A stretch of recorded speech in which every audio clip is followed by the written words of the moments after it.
তাঁর কথা শুনে আমরা সকলেই বুঝলাম অন্তর্যামী মহাপুরুষ মহান্তজিকে দেখা মাত্রই তাঁর সমগ্র অন্তর্পট, সেখানকার ভাব ভাবনা সবই অন্তর্দৃষ্টিতে দেখতে পেয়েছেন। আমরা একসঙ্গেই এত দূর রাস্তায় এলাম। তাঁর বা যে কোনো লোকের মনের মধ্যে কখন কি সংকল্প জাগছে তা বুঝব কি করে? যাই হোক, করপাত্রীজি তার উপদেশের মর্ম আরও স্পষ্টতর করার জন্য রাবণের দৃষ্টান্ত টানলেন। তিনি বলতে লাগলেন, রাবণের 3টি শুভ সংকল্প ছিল। প্রথম ইচ্ছা ছিল স্বর্গ পর্যন্ত সিঁড়ি নির্মাণ করে দিবেন, যাতে পাপী তাপী সকলেই অতি সহজে স্বর্গে গিয়ে স্বর্গবাস করতে পারে। তাঁর দ্বিতীয় ইচ্ছা ছিল মেয়েদের রান্না করতে আগুনের ধোঁয়াতে কষ্ট হয় বলে তিনি অগ্নিকে ধূমশূন্য করে দিবেন, এবং তাঁর তৃতীয় ইচ্ছা ছিল সুবর্ণকে সুগন্ধিযুক্ত করে দিবেন। তাহলে মেয়েরা এক টুকরো সোনার অলংকার পরলেই তাদের গাত্র সুগন্ধিত হয়ে উঠবে, আর কোনো পৃথক প্রসাধন দ্রব্যের ব্যবহার তাদেরকে আর করতে হবে না। আজ করি কাল করি করতে করতে দীর্ঘসূত্রতার জন্য ওই শুভ কাজগুলি তিনি করে উঠতে পারলেন না। রামচন্দ্রের সঙ্গে যুদ্ধ লেগে গেল, তিনি নিহত হলেন। এই জন্য কথায় আছে, শুভস্য শীঘ্রম অশুভস্য কালহরণং। রাবণ অশুভ কর্ম সীতাহরণ করতে বিলম্ব করলে সব অংশে এত শীঘ্র নিধন প্রাপ্ত হতেন না। এই জন্য নীতিশাস্ত্রে উপদেশ দিয়েছেন, শুভ কর্ম যত শীঘ্র সম্পন্ন করা যায় ততই মঙ্গল, আর অশুভ কর্মের অনুষ্ঠানে যত বিলম্ব করা যায় ততই মঙ্গল। আদৌ না করলে আরও ভালো। আমাদের সংস্কৃত সাহিত্যে এই জন্যই একটি কথা আছে, শ্রেয়াংসি বহু বিঘ্নানি। শ্রেয়কর কাজে অনেক বাধা আসে, এমনকি দেবতারাও বাধা দিয়ে থাকেন। এর উদাহরণ, দৈত্যরাজ বলির দানযজ্ঞে স্বয়ং গুরু শুক্রাচার্যও বাধা দিয়েছিলেন। তিনি আপ্রাণ চেষ্টা করেছিলেন বলিকে নিবৃত্ত করতে, কারণ তিনি বুঝেছিলেন স্বয়ং ঋষিকেশ বামন বটু রূপে বলির কাছে এসে দান চাইবেন এবং নির্বিচারে সর্বস্ব দানে প্রতিশ্রুত হয়ে বলি বিপন্ন হবেন। এই প্রসঙ্গে আমাদের শততপরত একটি কথা চিন্তা করা উচিত যে, গুরুর চেয়ে এ জগতে মানুষের আর কেউ শ্রেষ্ঠ মঙ্গলকামী নাই। গুরু তাঁর শিষ্যকে শুধু ভগবৎ প্রাপ্তিরই প্রত্যক্ষ হদিশ দেন না, সর্বদাই সাংসারিক সমস্যা এবং ভাবী অমঙ্গল হতেও রক্ষা করে চলেন। বলির পাতাল গমন রুখবার জন্য গুরু হিসাবে শুক্রাচার্য কম চেষ্টা করেননি। এই বলার সঙ্গে সঙ্গে তিনি চটপট উঠে দৌড়ে চলে গেলেন অন্ধকারের মধ্যে। আমরা কেউই প্রণাম করারও সুযোগ পেলাম না। মতীন্দ্র বলে উঠলেন, অদ্ভুত তো, পার্বত্য পথ, চারদিকে পাথরে ছোট বড় টুকরো পড়ে আছে। এখানে জঙ্গল তত ভয়ঙ্কর না হলেও একেবারে যে জঙ্গল নাই এমনও তো নয়। পথে হোঁচট খেয়ে পড়েও তো যেতে পারেন, ওর ভয় বলে কি কিছু নাই? মহান্তজি একটি সুন্দর শ্লোকে মতীন্দ্রকে উত্তর দিলেন, ধৈর্যং যস্য পিতা ক্ষমাচ জননী শান্তিহি প্রিয়গহিনী সত্যং সুনুরয়ং দয়াচ ভগিনী ভ্রাতান মনোহ সংযম শয্যা ভূমিতলং দিশো বিবসনং জ্ঞানামৃতং ভোজনম এতে যস্য কুটুম্বিনো বদ সখে কস্মাৎ ভয়ং যোগিন। অর্থাৎ, ধৈর্যই যার পিতা, ক্ষমাই মাতা, শান্তিই প্রিয়া পত্নী, সত্যই যার পুত্র, দয়াই যার ভগিনী, মনের সংযমী যার ভাই, ভূমিই যার শয্যা, দিশাই বস্ত্র এবং জ্ঞানরূপ অমৃতই যার ভোজন, এই সকল যার কুটুম্ব, সেই বিবেকী যোগী কাকে বা কোন জিনিসকে ভয় করবেন? আজ 7ই আশ্বিন, বৃহস্পতিবার, কৃষ্ণ দ্বাদশী তিথি। চারদিক ঘুরঘুরটি অন্ধকার। মুক্ত আকাশের তলায় নিতান্ত অসহায় অবস্থায় পড়ে আছি এতগুলি প্রাণী। একান্ত অসহায় অবস্থায় না পড়লে মানুষের মধ্যে ভগবত নির্ভরতা জাগে না। আমি নিজের কথাই বলতে পারি, আমি স্বভাবতই স্কেপটিক প্রকৃতির লোক। ঋষি পিতা শৈশব থেকে আমার মধ্যে আস্তিক্য বুদ্ধি জাগ্রত করার জন্য কত রকমভাবে চেষ্টা করেছেন। মহাপুরুষদের জীবনী আলোচনা, ধর্মগ্রন্থ পাঠ, বেদ পাঠ প্রভৃতি করিয়েছেন। সর্বোপরি চোখের সামনে দেখেছি তাঁর ঋষি জীবন। তবুও সর্বাবস্থায় ঐকান্তিক ভগবত নির্ভরতা যে জাগেনি, এ কথা স্বীকার না করলে সত্যের অপলাপ হবে। তবে অন্যান্য তীর্থভ্রমণে যা হয়নি, এই নর্মদা পরিক্রমায় বেরিয়ে যখন দুর্গম মহারণ্যে নিশ্চিত মৃত্যুর মুখোমুখি হয়েছি, তখন একবার দুবার নয়, বহুবারই অভাবনীয় রূপে আমি রক্ষা পেয়েছি। তার ফলে নিজ গুরু ও ইষ্টে আমার অচলা ভক্তি জন্মেছে। তাই আজও এই নির্জন পরিবেশে আমার মনে কোনো ভয় আসছে না। অন্ধকারে কেউ কাউকে আমরা দেখতে পাচ্ছি না, তবুও অনুমান করলাম সকলেই নিজ নিজ ইষ্ট মন্ত্র জপে নিরত আছেন। রাত্রি প্রায় 9টা সাড়ে 9টা হবে, সেই জপ সেরে লক্ষণ ভারতী মহান্তজিকে উদ্দেশ্য করে বলে উঠলেন, এত অন্ধকারের মধ্যে কাছেই জঙ্গল, ধুনি না জেলে আমার মনে খুব অস্বস্তি হচ্ছে। মনে এত উদ্বেগ নিয়ে ঘুমাতে পারছি না। এখানে একটা শিব মন্দির থাকলেও বুকে ভরসা থাকতো। আপনি অন্তত 2টো ধুনি জ্বালার অনুমতি দিন। স্বয়ং গুরুজিও পরিক্রমায় বেরিয়ে ধুনি না জেলে কোথাও থাকতেন না। মহান্তজি কোনো উত্তর দিবার পূর্বে অন্ধকারের মধ্যে থেকেই কেউ যেন বলে উঠলেন, নেহিজি নেহিজি, आप लोगों के लिए ये अकलबाड़ा में मैं जिम्मेदार हूँ, कोई डर नहीं, आप लोग निश्चिंत होकर लेट जाइए। ये जो करपत्री जीर कंठस्वर, তিনি বলে চললেন, अरे लक्ष्मण भैया, साधु भेष में है, बुढ़ा भी हो गए, अभी तक माँ नर्मदा के ऊपर भरोसा क्यों नहीं रखते हो? आप लोग तो मैया के गोद में ही हो। कोई लोग तो निराकार ब्रह्म का उपासना करता है और कोई रामकृष्ण, नृसिंह आदि अवतारों और गुरु के रूप में निराकार ब्रह्म का उपासना करता है, किंतु हम तो त्रितापों से संतप्त है। ताप से संतप्त प्राणी के लिए नीर ही एकमात्र आश्रय है। अतः हम अपने तापों को शांत करने निराकार ब्रह्म को जो द्रव रूप में बहा रहे हैं, उसी को उपासना करता है। क्या समझा कि नहीं समझा? सोचिए, श्री गंगा जी विष्णु पादज संभूता है, उनके चरणों से निकली है। नारद जी के सुमधुर संगीत को सुनकर स्वयं साक्षात परब्रह्म ही पिघल कर द्रवीभूत रूप में गंगा जी बन गए। इसी प्रकार स्वयं साक्षात शंकर भगवान जब तांडव नृत्य में लीन हो गए तो उनके श्री अंग से स्वेद रूप में भगवती नर्मदा जी प्रकट हो गई। अतः नर्मदा जी में और शंकर जी में कोई भी भेद नहीं। नर्मदा जी का उपासना शंकर जी का ही उपासना है। इधर नर्मदा जी है तो समझ लो शंकर भगवान भी विराजमान है।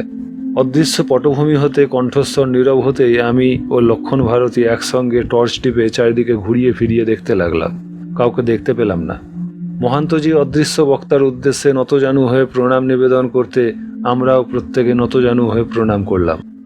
মহান্তজি বললেন, লক্ষ্মণ ভাইয়া শুনলে তো, করপাত্রীজি বলছেন উনি আমাদের জিম্মেদার রইলেন আজকের রাতের মতো। তাঁর দিব্য কণ্ঠস্বর শুনেও কি বুঝতে পারছো না উনি কত বড় অলৌকিক যোগ বিভূতি সম্পন্ন মহাপুরুষ? ওর অনুজ্ঞা না মানলে স্বয়ং গুরুজি হয়তো আমাদের উপর বিরূপ হবেন। এই বলে জয় গুরু হর নর্মদে বলতে বলতে শুয়ে পড়লেন। একে একে সকলের সঙ্গে আমিও শুয়ে পড়লাম। শুয়ে শুয়ে ভাবতে লাগলাম, নর্মদা তটে এই রকম কতই না জানি সিদ্ধ মহাযোগী বাস করছেন। আজ এর কাছে এক নতুন তত্ত্ব শুনলাম। এতদিন সকলের মুখেই শুনে এসেছি শিবের শ্বেত সম্ভূতা মা নর্মদা শিবপুত্রী। অমরকণ্টকে নর্মদা উদ্গম মন্দিরে দেখে এসেছি নর্মদা প্রকট হয়েই সামনে অমরকণ্ঠেশ্বর মহাদেবের দিকে এক দৃষ্টিতে তাকিয়ে যুক্ত করে দাঁড়িয়ে আছেন। তিনি শিব তপস্যা, শিব ধ্যানেই মগ্ন, অর্থাৎ শিব উপাস্য, নর্মদা তাঁর উপাসিকা। এইমাত্র দিগম্বর করপাত্রীজি শোনালেন যে শিব ও নর্মদার মধ্যে কোনো ভেদ নাই। নর্মদার পূজা করলেই শিবের পূজা হয়। নিরাকার পরম ব্রহ্মস্বরূপ মহাদেবের নিরাকার রূপ হলেন নর্মদা। এই অভেদ দৃষ্টি ও অদ্বৈত বোধই সাধনার চরম অনুভূতি, সন্দেহ নাই। আমি নর্মদা তটবাসী সকল মহাপুরুষের উদ্দেশ্যে প্রণাম জানিয়ে ঘুমিয়ে পড়লাম। সকালে যখন ঘুম ভাঙল তখন দেখি অধিকাংশ নাগাই প্রাতকৃত্য সেরে এসে পুনরায় যাত্রার উদ্যোগ পর্ব করছেন। আমিও তাড়াতাড়ি ঝোলা গাঁঠরি বেঁধে প্রাতকৃত্য সারতে গেলাম। ঘাটে গিয়ে দেখি মহান্তজি স্নান করতে নেমেছেন। এত সকালে স্নান করতে ইচ্ছা হলো না। আমি নর্মদাকে প্রণাম ও স্পর্শ করে ফিরে এলাম গাছতলায়। মহান্তজি নর্মদা ঘাট হতে স্নান আনতে ফিরে আসার পরেই আমাদের যাত্রা শুরু হলো। সিঙ্গা ডমরুর বাজনার সঙ্গে মহান্তজি জয়ধ্বনি দিলেন। गुरु महाराज श्री चैतन्य भारती जी की जय हो, परम गुरु कमल भारती जी की जय हो, अवधूत स्वामी करपात्री बाबा को जय हो। আমরা সকলেই তার সঙ্গে কণ্ঠ মিলিয়ে জয়ধ্বনি দিলাম। হঠাৎ মহান্তজি করপাত্রীজির জয়ধ্বনি দিতে আমি আশ্চর্য হলাম।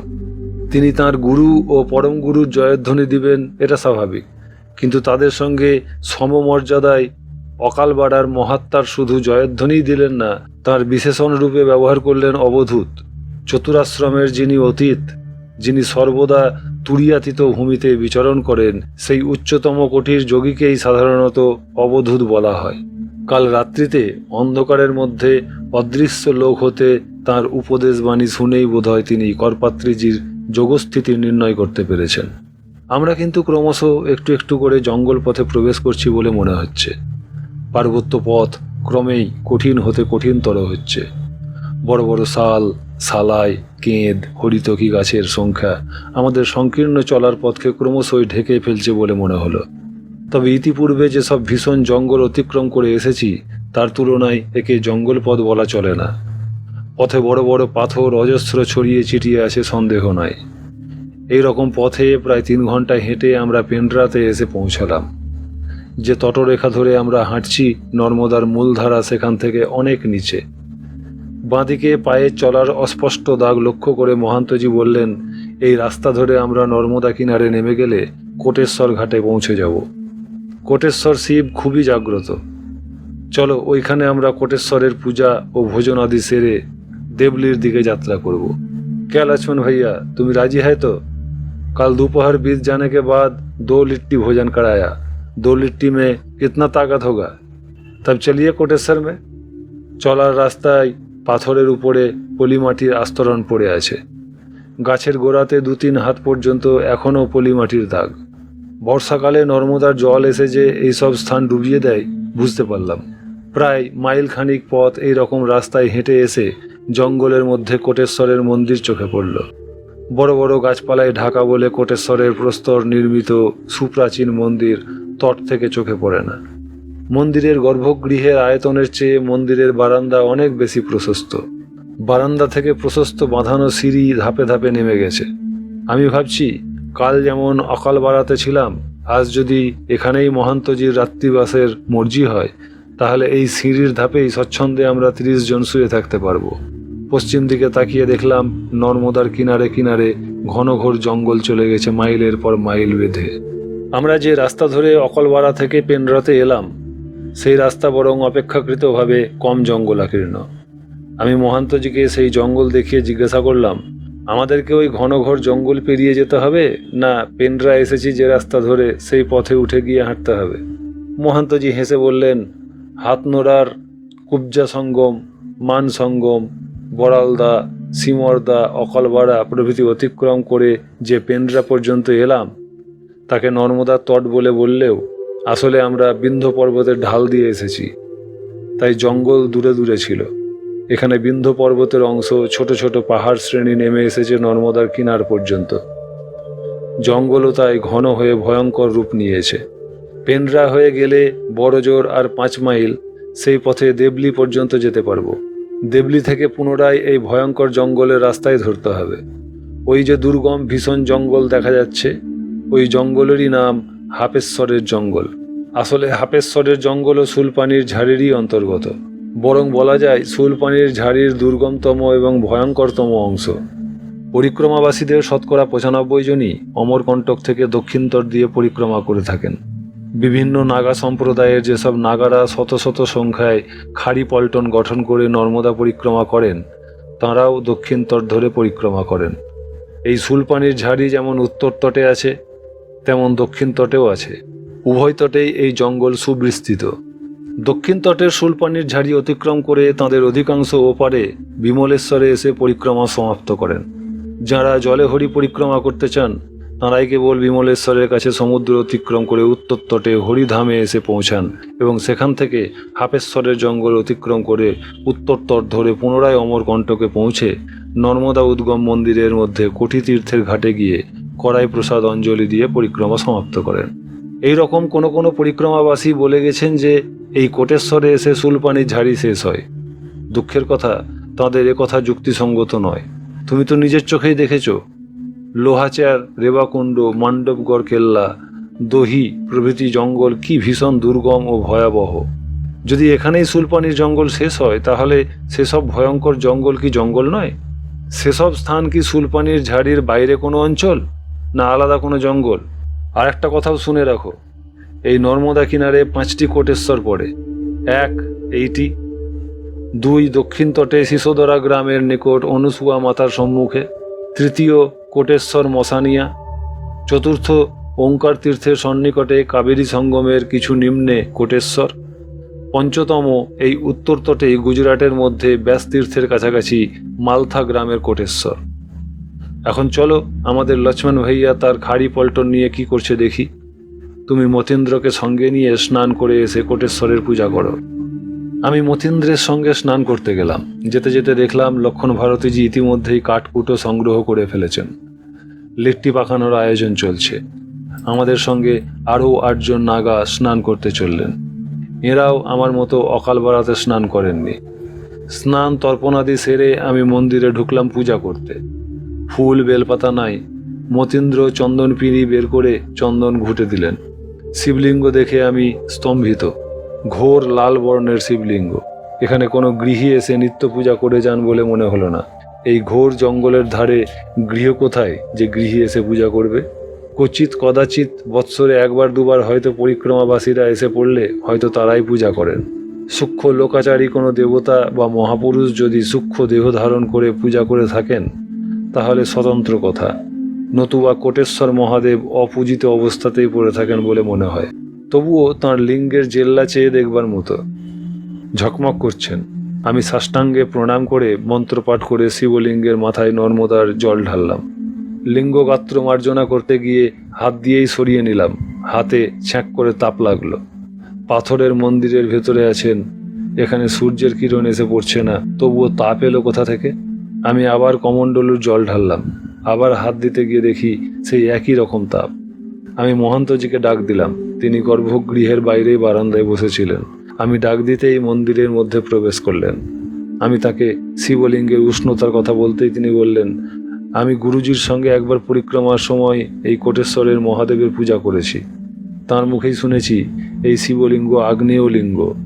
আগ্নেয় লিঙ্গের লক্ষণ হল আরুণং হিত্য কিলাল মুঞ্চ স্পর্শং করত্তলম আগ্নেয়ং তচ্ছক্তি নিভম অথবা শক্তি লাঞ্ছিতম ইদং লিঙ্গবরং স্থাপ্য তেজসাধিপতির ভবেত। অর্থাৎ আগ্নেয় লিঙ্গ অরুণ বর্ণের মতো লাল হয়, করতলে উষ্ণ স্পর্শ লাগে।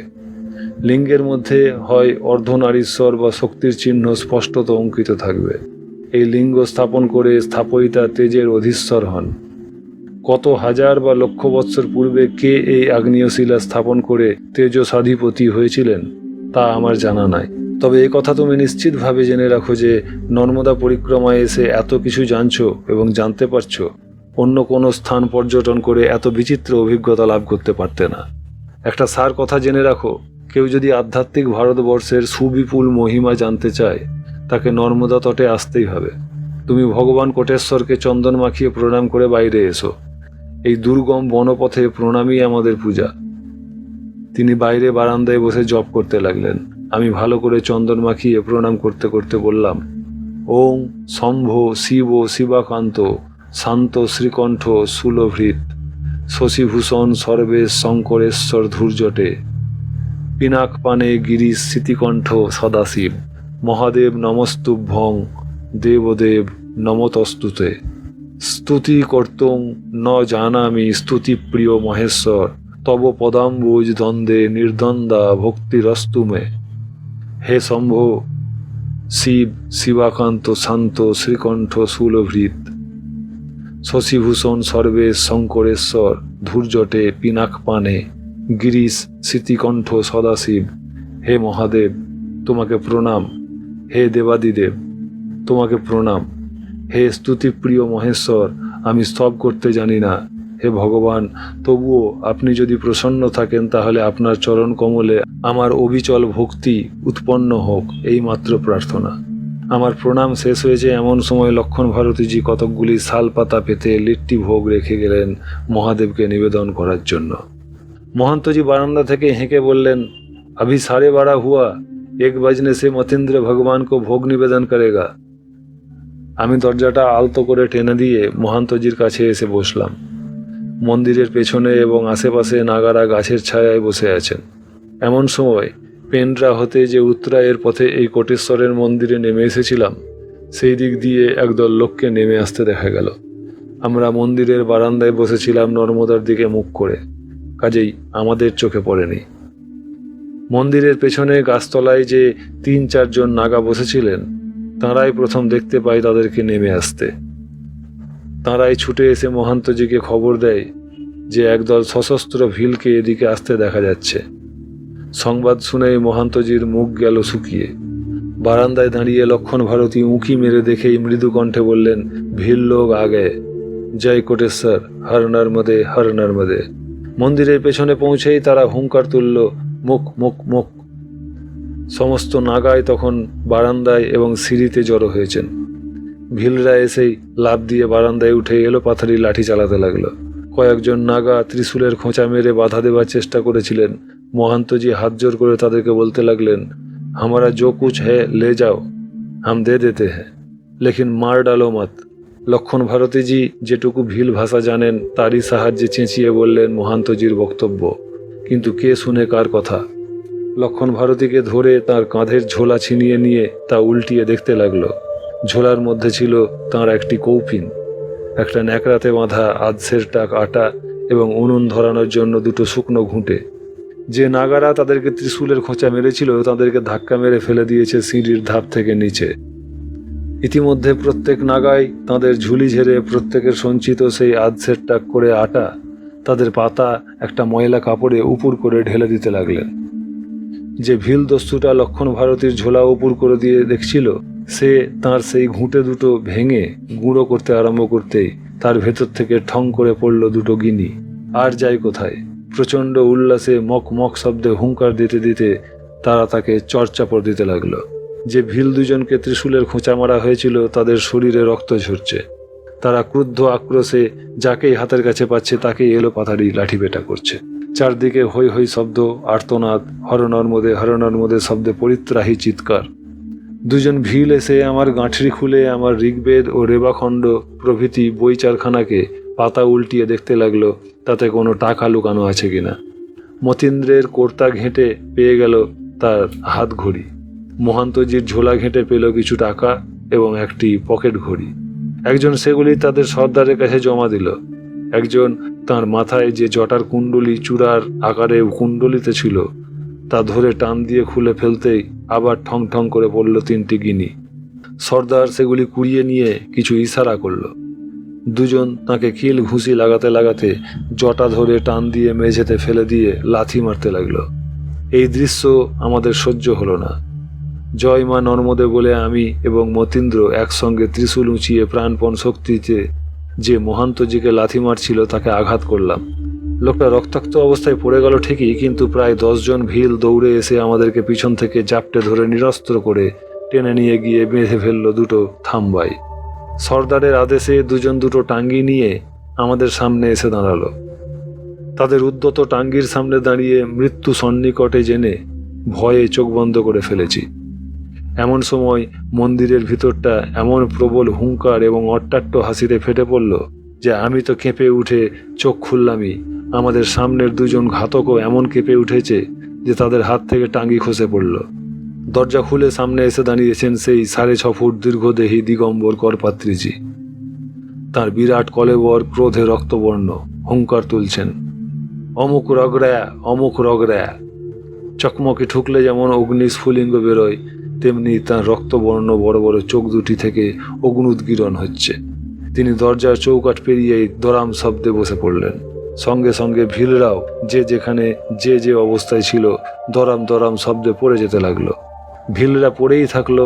মহাত্মা উঠে দাঁড়িয়ে একটি হাত ঊর্ধ্বে তুলে হুকুম দিবার ভঙ্গিতে গর্জন করে বলে উঠলেন, অকাতে ভাগ, বাকে কানা।